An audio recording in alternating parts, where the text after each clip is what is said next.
அருமையான வசனம். இதை பார்க்கும் பொழுதே உற்சாகம் வந்துட்டு, என்ன ஆச்சரியம்! தாவீது சொல்லுகிறான், தனக்கு வந்த பாடுகள் தேன் பூச்சிகளைப் போல வளைந்ததாம். எவ்வளவு எப்பக்கம் பார்த்தாலும் பிரச்சனை வந்திருக்கிறது. நெருப்பு எறிவதைப் போல அவன் பாடுகளை பார்க்கிறான்.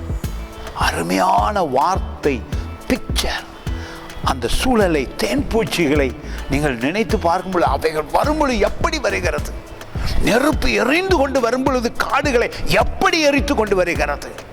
அப்படியான பிரச்சனை ஒன்றை தாவீது முகம் கொடுக்கும் பொழுது, தேவனுடைய நாமத்தில், இயேசு கிறிஸ்துடைய நாமத்தில் இன்று உங்களுக்கு ஜெயிக்க முடியும். துன்பம் சூழ்ந்து வருகிறதா? எப்பக்கம் வருகிறதா?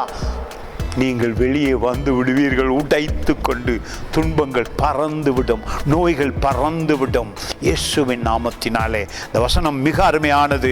118வது சங்கீதத்திலே 12வது வசனம், தேனீக்களைப் போல என்னை வளைந்து கொள்ளுகிறார்கள், முள்ளில் பற்றின நெருப்பை போல அணைந்து போவார்கள், கர்த்தருடைய நாமத்தினால் அவர்களை சங்கரிப்பேன்.